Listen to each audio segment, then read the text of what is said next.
Back in 1990, a young girl from Oregon disappeared without a clue, leaving her parents grappling with unanswered questions for over 20 years. 2 decades later, her dad leafs through her old high school yearbook. What he spots in that instant turns his world upside down. Mist drifted in from the Pacific, cloaking the seaside town of Cresthaven, Oregon, in its usual early morning veil. David Harper lingered by the window of his daughter's room, gazing at the fog curling around the distant lighthouse.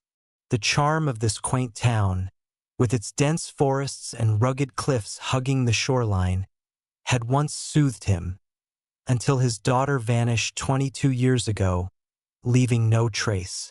David stepped back from the window, his gaze sweeping over the preserved bedroom. Nothing had changed since Emily left it that spring day in 1990, just weeks after graduating high school. Posters still adorned the walls, her desk stayed tidy with textbooks and notes, and her closet held clothes untouched for over 2 decades. "Time to do this," he murmured, thinking back to last night's talk with his wife, Susan, when they decided after 22 years to accept Emily wasn't coming home. Today, they'd sort her things, donate what could help kids in need, and store the rest in the attic. Pushing open the window to let in some air, David stirred up years of dust, making him sneeze and rub his eyes. He headed to the closet, pulling out Emily's clothes. Each piece sparked memories: her beloved blue sweater, the gown from her junior prom, jeans with patches she'd stitched herself. He sorted carefully, dividing items into boxes. One for donations, one for storage, and one for keepsakes. When he got to her school supplies, he paused. These were tied to Emily's dreams, a future she never got to chase. Accepted to the University of Oregon, she'd planned to study marine biology. While sifting through textbooks and binders, David found something unfamiliar: Emily's high school yearbook. Oddly, he'd never opened it before. In the raw days after she went missing, neither he nor Susan could face seeing Emily's joyful smile trapped on those pages. Forever young while her classmates moved on with life, David settled on the bed's edge, cracking open the yearbook. Its heft felt heavy with meaning, like he held a fragment of Emily's life he'd never explored. He turned the glossy pages until he landed on her senior portrait. Her radiant, hopeful smile pierced his heart with a familiar ache. 22 years, he whispered, tracing her face with his finger. "I've got to figure out how to hold on to you without this hurt, sweetheart." His eyes wandered to the photo next to Emily's, her best friend, Rachel Coleman. Rachel's face stirred memories of sleepovers, shared meals, and the girls giggling over secrets. It hit David that he hadn't heard about Rachel in ages. After Emily vanished, Rachel stopped by often for a few months, but those visits faded. Curious, he flipped to the section with student profiles, where each senior had a page with a bio and personal quotes. He found Emily's and read her words, penned when her future seemed endless. "Big thanks to Mom and Dad for always having my back. To my teachers for nudging me to aim higher. And to Rachel, my bestie, don't forget to give back my secret garden dash, the illustrated one. Love you forever, you old goof." David let out a bittersweet chuckle. That playful tease was so like Emily and Rachel's bond. He turned to Rachel's profile, reading about her ambitions and determination. His thoughts circled back to the book Emily mentioned. The Secret Garden had been her childhood favorite, and she'd collected various editions. Had Rachel ever returned it? He couldn't recall spotting it among Emily's stuff. Spurred by curiosity, David started rummaging through Emily's book boxes. The dust in the room irritated his eyes and nose, so he hauled the boxes to the living room for better air. There, He carefully unpacked them, spreading novels, science texts, and nature magazines across the coffee table and floor. No sign of the illustrated secret garden dash. He wondered if Rachel might still have it after all this time. On a hunch, he checked the yearbook's back pages, where students had jotted down contact info. Rachel had scrawled her phone number with a note. "Hit me up anytime, BFF." David grabbed his phone and dialed, doubting the number would still work after 22 years. Sure enough, a robotic voice told him it was disconnected. Right then, the front door swung open and Susan stepped in, arms full of grocery bags from the farmer's market. She froze, eyeing the books and magazines strewn across the living room. "David, what's all this mess?" Her tone was sharp, laced with surprise and a deeper hurt. "I was just sorting through Emily's stuff like we talked about," David said, getting to his feet. Susan's expression tightened. "We said we'd organize and pack her things away, not scatter them everywhere. I thought we were ready to move on, not dig back into the past." "I'm not stuck in the past, Susan. I found her yearbook and got curious about something," David replied. "What could matter that much?" Susan snapped, setting her bags on the kitchen counter with stiff, frustrated movements. David held up the yearbook, pointing to Emily's note. "She wrote about a book Rachel borrowed. I just wanted to see if it was still here." Susan let out a heavy sigh. "A book, David? It's not important anymore. Emily's things are just collecting dust. We don't need to drag Rachel into this. She's probably long forgotten it." "Do you know where Rachel's at these days?" David asked, shifting gears a bit. "Yeah, I run into her sometimes in town. She's living in a camper now," Susan said, starting to unpack her groceries. "I was thinking I might swing by and see her," David said cautiously. "Not only about the book, you know. It's been forever since we've talked, and she was practically family back then." Susan paused, turning to face him squarely. "David, I'm not up for that today. I've got nothing against Rachel, but I'm not ready to face her right now. We agreed last night to clear things out and let go of hoping. Visiting Rachel feels like going backward." She waved at the cluttered living room. "I'll stay and deal with this, get stuff ready for the attic like we planned. If you want to go, that's on you." David nodded, sensing her resistance. It was just a spur-of-the-moment thought. "I'll go by myself." Susan gave him directions to Rachel's usual camper spot but cautioned, "Don't press her too hard, David. Emily's disappearance must have hit her like a ton of bricks too. They were as close as sisters." David grabbed the yearbook, his phone, wallet, and keys. As he headed out, he glanced back at Susan, already neatly repacking Emily's books. Guilt tugged at him for leaving her to clean up, but something drew him toward Rachel, toward answers to questions he hadn't fully shaped yet. He shut the door behind him, stepping into Cresthaven's misty morning, the yearbook pressed close to his chest. David navigated the twisting coastal roads of Cresthaven, following Susan's directions to the camper park where Rachel Coleman now called home. The 20-minute drive took him from the town's heart to a quiet spot where camper vans lined up along a wooded overlook. He parked and scanned the area, trying to guess which camper was Rachel's. About a dozen vans, some worn, some well-kept, dotted the lot. A few seemed rooted, with tiny gardens and outdoor chairs set up nearby. David strolled up to a guy wiping down the windows of his RV. "Hey, sorry to bother you, but I'm trying to find Rachel Coleman. Any idea which camper's hers?" The man gestured toward a blue and white camper parked at the lot's far end. "That's where Rachel lives. She's a kind woman, but she mostly keeps to herself." David gave a quick thanks and headed toward the camper. It was simple but tidy, with a little potted plant sitting by the entrance. He took a steadying breath and rapped on the door. A moment later, it swung open, revealing a woman in her early 40s, her blonde hair flecked with gray, her face etched with faint lines of age. She eyed David with courteous puzzlement, no spark of recognition in her gaze. "Hi, can I do something for you?" she asked. It hit David suddenly that they wouldn't know each other by sight anymore. The last time they'd met. Rachel was a teen and he was 22 years younger. "Rachel, it's David Harper, Emily's dad." Her eyes widened in shock, then softened with a blend of realization, sorrow, and warmth. "Mr. Harper, my goodness. Come on in, please." She stepped aside, holding the door open. David climbed the 2 short steps into the snug, inviting space. The camper was orderly, spruced up with personal touches, framed photos, tiny plants, and bright pillows. "Have a seat. Want some coffee?" Rachel motioned toward a small dining nook. "That'd be great, thanks," David replied, easing onto the bench. While Rachel brewed the coffee, David noticed her careful, almost hesitant movements, like she was buying time to wrap her head around his unexpected visit.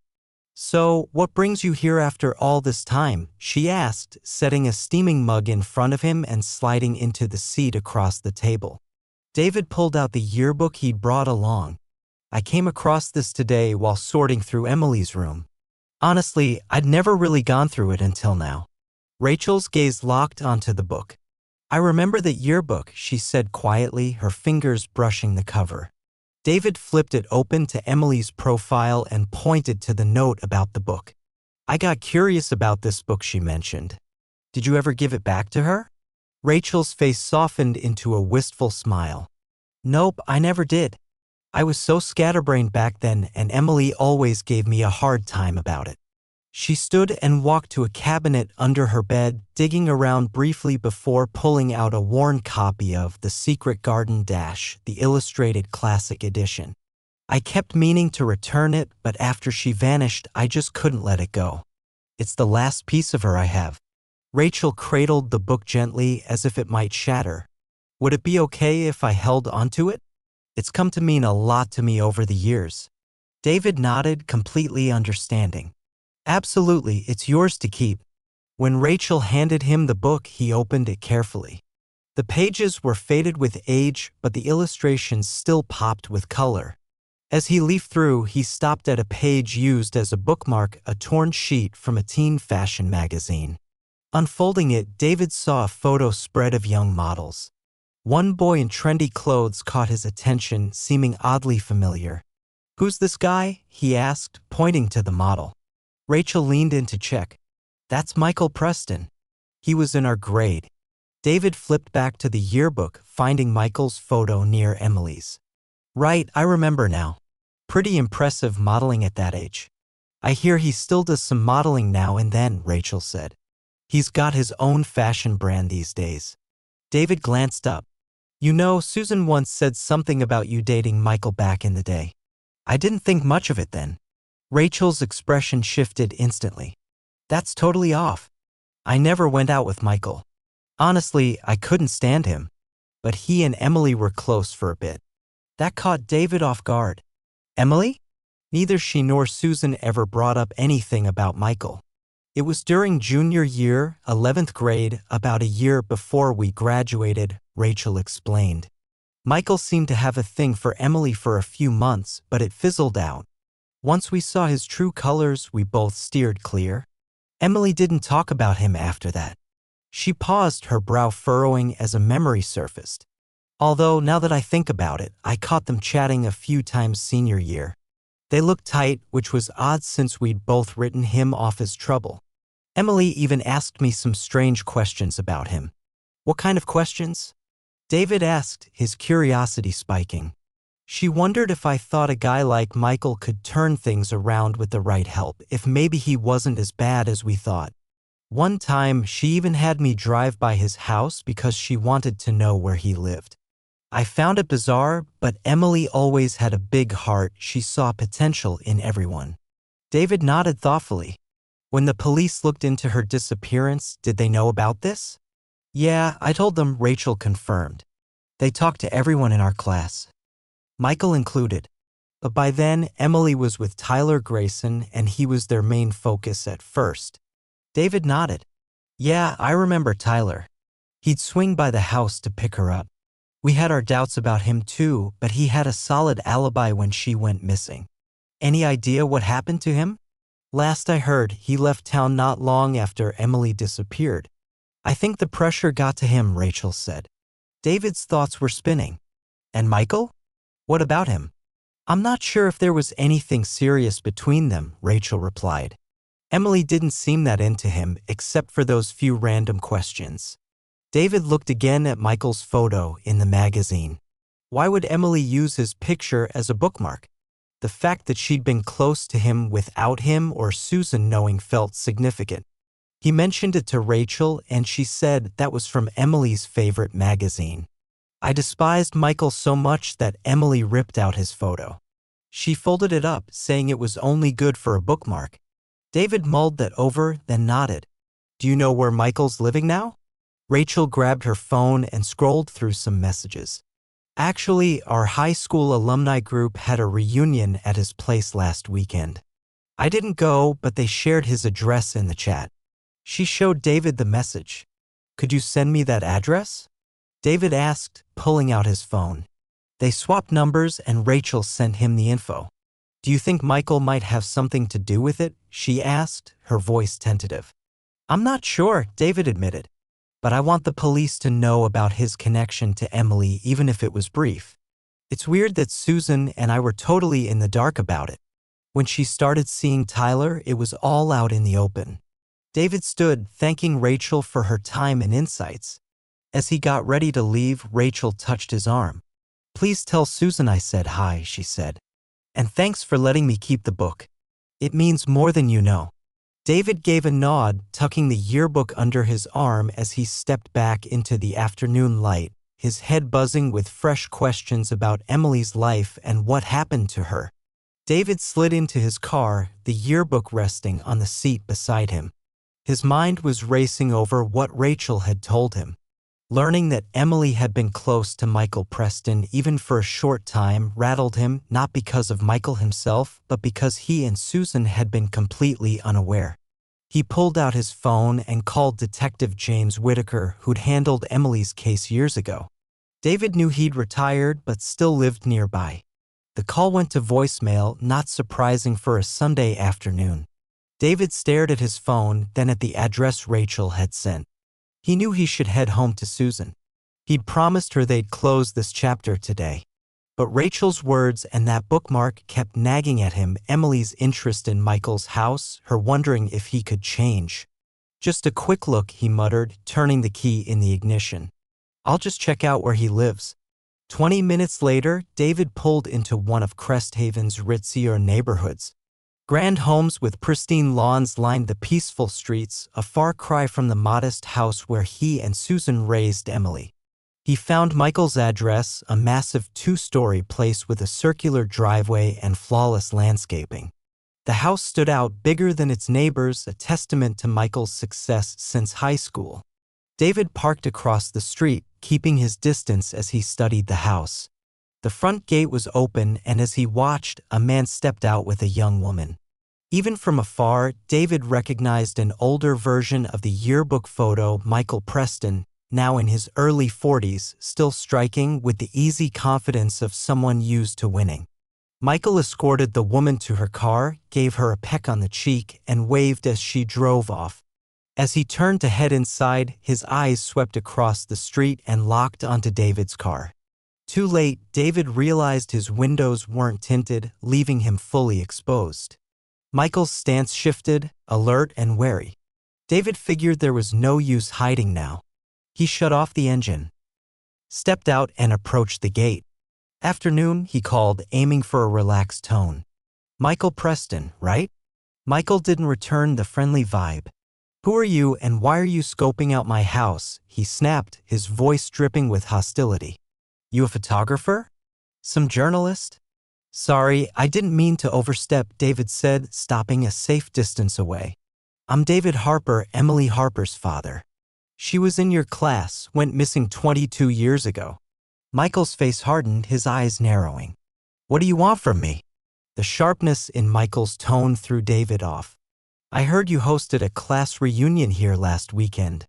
I'm just trying to piece together some details about my daughter. Someone mentioned you two were close for a bit. Who said that? Rachel? Michael's voice cut like a blade. She didn't even show up to the reunion. David kept his voice steady. I'm not here to stir up trouble, just looking for some clarity. It's been 22 years and we're still in the dark about what happened to Emily. Why come to me? Michael shot back, defensive. I was never her boyfriend. Barely knew her, wasn't even into her. I told the cops that back then, and I don't like being dragged into it again. David was baffled by Michael's intensity. I didn't say you were her boyfriend. I just heard you two had some kind of connection. If we talked at school, it was probably me borrowing cash or needing homework help, Michael said, brushing it off. I always paid back what I owed. Never had any issues with her. I told the police everything ages ago. Despite his casual tone, David noticed Michael's tension, shifting his weight, eyes flicking around like he was checking for witnesses. I don't get why you're showing up at my place out of nowhere with these questions, Michael went on. I've got a reputation to protect now. I don't need some reporter or random person seeing us and starting rumors. Before David could reply, Michael spun around and marched back toward his house. You need to go, he called over his shoulder. I've got nothing more to say about Emily Harper. David stood frozen, stunned by the exchange. Michael's reaction felt way out of proportion to his simple questions. Why would a successful guy like him get so rattled over a fleeting high school tie from over 20 years ago? As Michael vanished inside, David trudged back to his car. His hands trembled slightly as he gripped the wheel. He felt foolish, ashamed for coming here, for pushing when Susan had begged him to let go. What was I even thinking? He mumbled. I told Susan we'd put this behind us today, not rip open old scars. He started the car, glancing one last time at Michael's house before pulling away. If Susan found out he'd come here instead of helping at home, she'd be crushed and furious. David had let himself get sucked back into the swirl of questions and what-ifs that had haunted them after Emily vanished. Driving back toward town, David tried to talk himself into dropping it. Michael's hostility was probably just irritation at having his Sunday disrupted by a grim reminder of his teenage years. Who wouldn't feel uneasy being quizzed about a missing person case after so long? But something about Michael's defensiveness gnawed at David. It felt over the top, almost frantic. Was it just the shock of being caught off guard, or was there more to it? David shook his head, forcing his eyes on the road. He'd promised Susan they'd move forward today. He had to stick to that promise and stop chasing shadows from the past. As he rolled back into town, David's mind kept replaying the odd run-in with Michael Preston. The guy's aggression was jarring, unsettling. David knew he should head home to Susan, but he couldn't shake the sense that he'd stumbled onto something big. Almost on autopilot, he turned toward Cresthaven Memorial Funeral Home. If he and Susan were really going to close this chapter, maybe it was time to think about a proper memorial for Emily even without a body to lay to rest. The funeral home was hushed when David walked in. A kind-faced receptionist welcomed him and, after hearing why he was there, handed him brochures listing services and costs. David thanked her, brochures in hand, and headed back to his car. As he opened the door, a flicker of movement across the street caught his eye. Michael Preston was stepping into a hardware store. Moments later, he reappeared at the checkout, holding a shovel and a small wooden box. David froze, his eyes glued to Michael as he loaded the items into his car. Ducking into his own vehicle to avoid being seen, David watched through the rearview mirror as Michael crossed to the flower shop next door. A few minutes later, Michael came out with a bouquet of white hyacinths, Emily's favorite flowers. A cold shiver ran through David. Sure, it could be a coincidence, lots of people like white hyacinths. But paired with Michael's earlier attitude and now a shovel? His pulse raced as Michael tucked the flowers into his car and drove off. Without stopping to weigh the risks, David started his engine and followed, keeping a careful distance. Michael drove through town, then took the coastal road towards Seacrest Point, a spot known for its stunning ocean views and scattered vacation homes along its wooded hills. David stayed far enough back to avoid notice. Eventually, Michael turned onto a private drive leading to a small cottage perched near the cliff's edge. David cruised past, then parked up the road where trees hid his car. He watched Michael unlock the cottage door and slip inside. A few minutes later, Michael came out, carrying a gallon jug of water. He loaded it into a small garden cart with the shovel, wooden box, and white hyacinths. Michael started walking away from the cottage, heading down a narrow trail toward the cliff's edge. David slipped out of his car, moving quietly through the brush toward the cottage, staying concealed among the trees. A rising sense of urgency pushed him forward. David waited until Michael was well ahead before trailing him cautiously. The path twisted through scruffy pines and blooming bushes, opening to a secluded lookout with a jaw-dropping view of the Pacific. The late afternoon sun hung low, casting long shadows over the rocky terrain. Hidden behind a large boulder, David watched as Michael picked a spot near the cliff's edge. He glanced around warily, checking for prying eyes, then started digging with the shovel. The hard, rocky ground fought back, suggesting it hadn't been touched in years. Once he dug a hole about 2 feet deep, Michael set the shovel down and crouched beside it. He lifted the lid of the wooden box, gazing at its contents for what felt like forever. From where David hid, he couldn't make out what was inside, but Michael's face was solemn, almost worshipful. His lips moved without sound, maybe reading or lost in old memories. He sifted through the papers in his hands, studying each one slowly, like they held something sacred. At last, Michael shut the box, but before he could latch it, a sharp gust tore across the cliff. Papers flew out, scattering everywhere. Michael swore under his breath, slamming the box closed to save the rest, then hurried to snatch up the sheets that had blown across the clearing. After collecting them, he placed the box in the hole, laid the white hyacinths on top, and started shoveling dirt back in. He worked with care, tamping the soil down and pouring water over it to pack it tight. When he was done, Michael stood over the fresh mound for a long while. Then, in a voice just audible above the ocean's roar, he said, "I think these memories are yours to keep now, Emily." Her name struck David like a punch to the gut. He flinched back, his foot skidding on loose stones. Grabbing a tree trunk to steady himself, he froze, biting his lip to stifle any noise. His heart pounded so fiercely he was sure Michael would hear it. Michael's head jerked up, eyes scanning the nearby bushes. "Who's there?" he called, his tone edged with suspicion. David held still, barely breathing. Michael grabbed the shovel and took a few steps toward the brush where David crouched. He stopped, listening hard, then edged closer. David pressed himself against the tree, praying the shadows would hide him.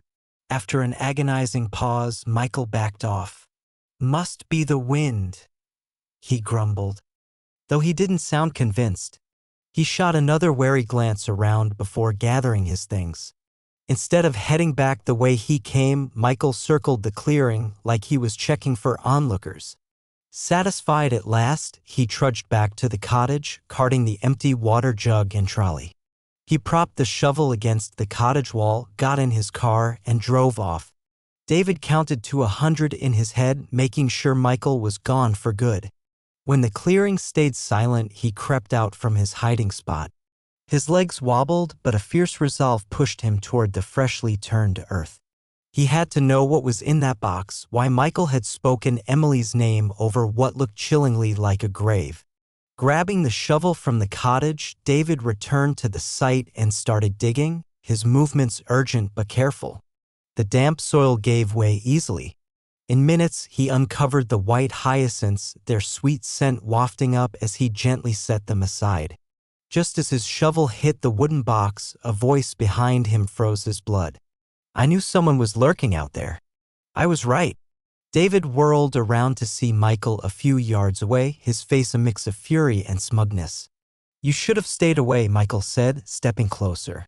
I spotted your car up the hill, so I doubled back through the trees. What do you think you're doing?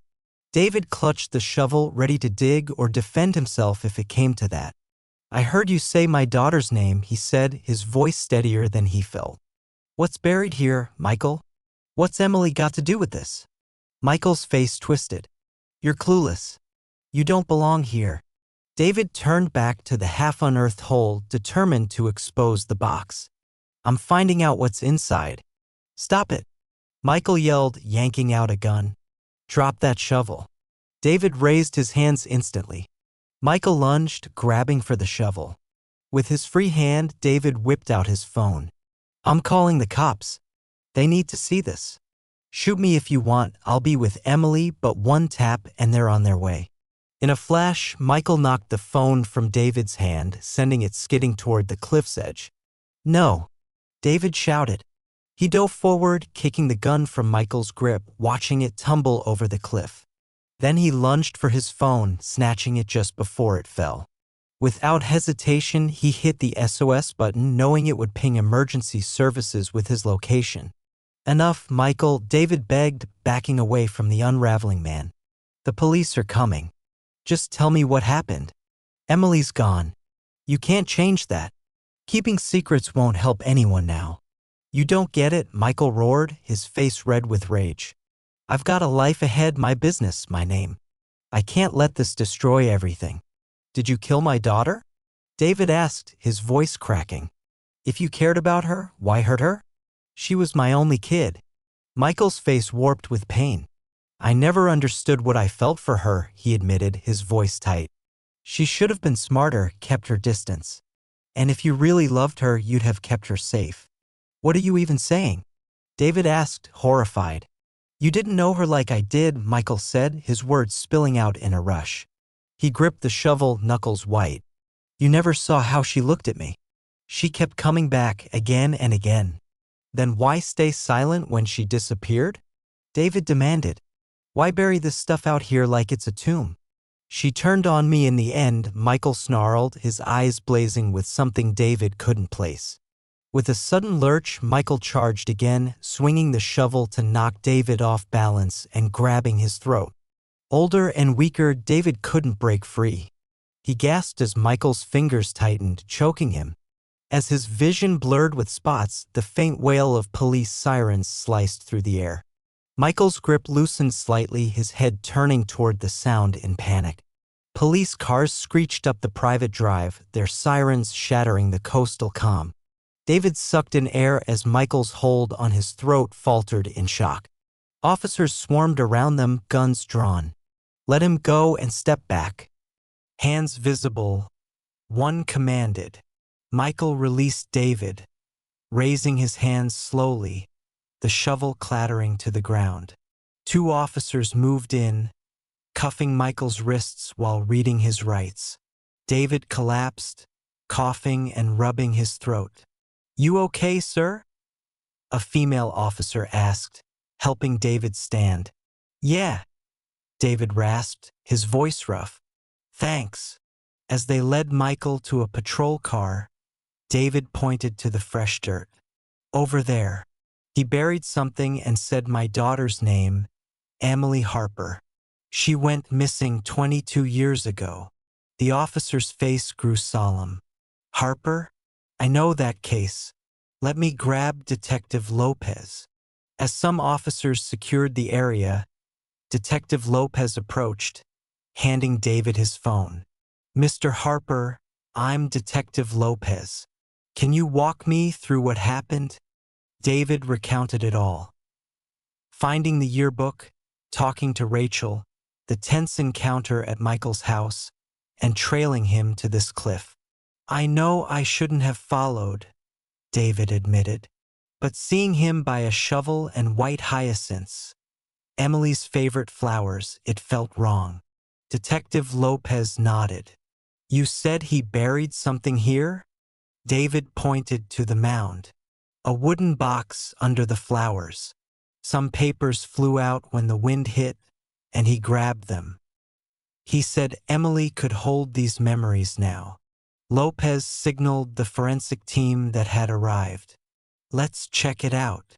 As the team carefully dug, David watched, his anxiety mounting. They first uncovered the white hyacinths, still vibrant. Below was the wooden box. The lead technician opened it with care, showing Detective Lopez its contents. A stack of papers, handwritten notes, photos, and what looked like old printed text messages, all yellowed. There was also a small wool doll, like something kids make in crafts. "Michael buried this just now," David said. "He said Emily could have it, which means he's been holding on to this stuff all these years." Detective Lopez gloved up and started inspecting the box's contents. The first items were printed texts between Michael and Emily from their high school days. As she read, her face grew grim. "Mr. Harper, these texts point to a hidden relationship between Michael and Emily back then," she said softly. "It seems it was messy." David leaned in to look. The messages unveiled a connection he and Susan never knew about. The text showed Michael and Emily hanging out with friends once, with Michael asking her to leave Rachel behind. During that outing, Michael kissed Emily without her okay. The messages captured her initial anger, then a slow change. Despite her doubts, Emily seemed pulled to Michael, believing he just needed love to turn himself around. She kept telling him he could be better. But Michael's replies were sly, toying with her feelings without ever fully committing. "It lasted almost a year," Lopez noted, scanning more texts. "Then Emily tried to break it off." Later messages showed Emily's frustration with the toxic dynamic. When she finally ended it and started openly dating Tyler Grayson, Michael's texts turned desperate, then furious. Among the photos were some that made David recoil in horror. Graphic images of Emily, looking restrained. The background matched the cottage Michael had just left, plus spots in the nearby woods. Lopez quickly covered the photos but flipped them to check the backs. Each had handwriting, likely Michael's, scribbled across it. One had a single line repeated over and over, covering the back. "You must still love me. You must still love me. You must still love me." Another had a note. "Good times at the cliffs with you. Love, Jay." The most chilling was on a photo where Emily's face showed raw fear. Michael had scrawled a rambling message about losing control, saying people were looking for Emily and that she, called a slur, wouldn't work things out with him. It ended with an apology for killing her, saying they'd find her otherwise and take him, but she'd stay in his heart, their relationship a secret. "We'll need to grill Michael on how he killed Emily," Lopez said quietly to another officer. "These notes don't spell it out." While they sifted through the evidence, a second group of officers who'd been scouring the nearby area rushed over with urgency. "Detective, we've got something," one said, her tone heavy with dread. "About 15 feet away, the soil looks different. We started digging and found bone fragments." David's knees buckled, and he crumpled to the ground. After 22 years of clinging to faint hopes and enduring endless unknowns, the brutal reality was finally breaking through. The forensic team widened their efforts, meticulously excavating the marked spot. As the afternoon dragged on, they uncovered more of Emily's remains, piece by heartbreaking piece. Detective Lopez approached David, who sat in silence, eyes fixed on the excavation. "Mr. Harper, would you like us to reach out to your wife? She needs to hear about this." David gave a numb nod. "Yes, please, and call Rachel Coleman too. She was Emily's closest friend. She should know."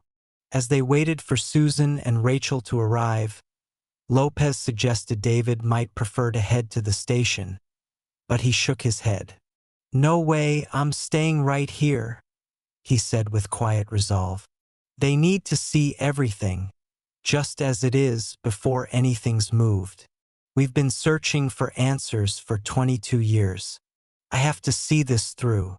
An hour later, Susan arrived, her face ashen with shock. She ran to David, and they held each other tightly as Detective Lopez softly explained what they discovered. Rachel pulled up soon after, her eyes swollen from tears shed on the drive. The three stood side by side at the crime scene's edge, bound by shared sorrow as the full tragedy of Emily's fate came into focus. Susan faced the detective, her voice trembling but firm. "We can't leave her remains here. She deserves a proper resting place, somewhere calm and beautiful, not this awful spot where he abandoned her. We'll make that happen as soon as the forensics team wraps up," Lopez assured her. "It'll likely take just a day or two." Rachel edged closer to the bones, tears spilling down her face. Her voice cracked as she whispered, "Emily, why didn't you tell me? We were best friends. I could have done something. We used to joke about girls who fell for guys like Michael. I don't get it." As the Pacific sun dipped low, casting long shadows over the cliff, David, Susan, and Rachel kept watch over Emily's remains, finally located after 22 years of searching, waiting, and wondering. "She's coming home," David murmured, gripping Susan's hand. "At last, she's coming home." A week later, a small fleet of boats assembled off Cresthaven's coast, just below Seacrest Point. The Oregon shore gleamed under rare clear skies, sunlight dancing on the Pacific's gentle ripples.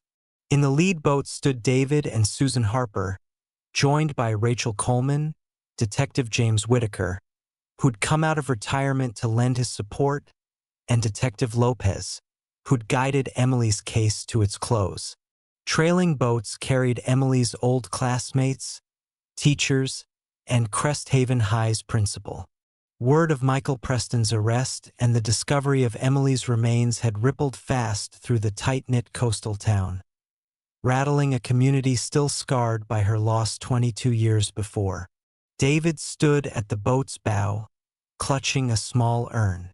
After much thought, he and Susan had opted against a cemetery plot, choosing instead to scatter Emily's ashes into the ocean, freeing her spirit from the place that had held her captive so long. Today, we come together to bid farewell to Emily Harper, the minister began. For 22 years, her loved ones have borne the heavy grief of her absence, the agony of uncertainty. Now, we release that weight, entrusting Emily's remains to the sea, where she'll never again be confined. Susan stepped up beside David, her hand resting on his arm. "Emily adored the ocean," she said, her voice carrying over the waves to the other boats. "She was training to be a marine biologist. She'd have been thrilled to know she'll become part of the sea she cherished so much." David opened the urn, and together with Susan, they let Emily's ashes drift into the water. White hyacinths followed, tossed from every boat, forming a floating tapestry across the ocean's surface. Rachel stepped forward, tears streaming, and set the worn copy of The Secret Garden on the waves. "Goodbye, my friend," she whispered. "I'm so sorry I never gave your book back." As the boats headed back to shore after the ceremony, Detective Lopez approached the Harpers with a case update. "Michael's confessed," she said quietly. "He's told us the whole story of what went down. Per Michael's confession, he'd held Emily captive in the vacation cottage for days after kidnapping her. Obsessed with her since their short-lived relationship, he couldn't handle her moving on with Tyler Grayson. He claimed he'd promised to make their relationship official if she'd dump Tyler and tell everyone she was off on a solo graduation trip, Lopez explained. But Emily stood her ground, telling him that after years of hoping he could change, she saw he was too broken to fix. Lopez went on, her tone calm but direct. Michael said her words cut deep, and things turned physical when Emily tried to break free. They fought near the cliff's edge, and he says Emily almost pushed him off. In a fury, he overpowered her, hitting her repeatedly with rocks. When he realized she was gone, he panicked and buried her instead of getting help. Rachel brushed away new tears. I remember Emily asking me about Michael, wondering if he could be different. I never got why she cared so much when I knew she didn't like him. I had no clue they were involved in secret. She turned to David and Susan. I'm so sorry. If I'd known, maybe I could have warned her, kept her safe somehow. This isn't on you, Rachel, Susan said with conviction. Michael was cunning and dangerous. Emily thought she could save him, and he preyed on her kindness. James Whitaker, the retired detective who'd spent years hunting for Emily, shook his head in regret. Since Emily never dated him openly and Michael had a clean record, we looked elsewhere. Tyler Grayson was our top suspect early on, being her known boyfriend. Michael just went on with his life, and no one ever suspected him.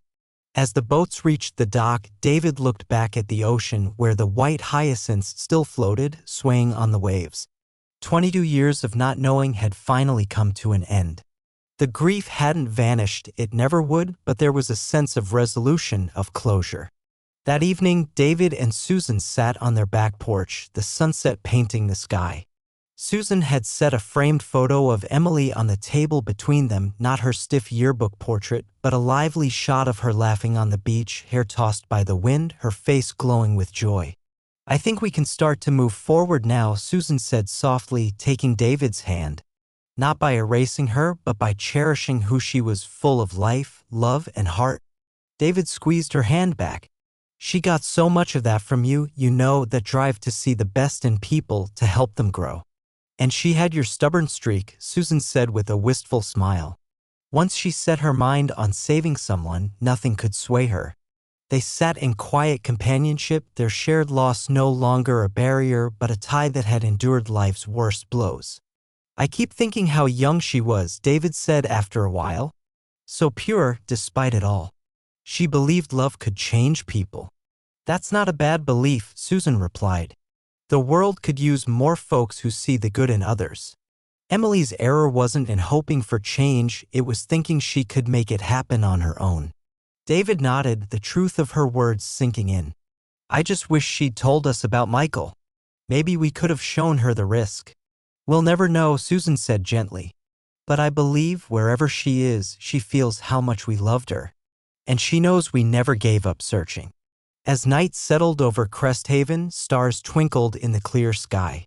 David reflected on the journey sparked a week ago by that yearbook. A simple note about a borrowed book had unraveled answers they'd chased for 22 years. Emily's disappearance was no longer a mystery. Yet the greater question of living with loss lingered. Still, for the first time in decades, David felt a quiet peace. Emily was found, no longer lost in the unknown, but part of the ocean she adored, free at last.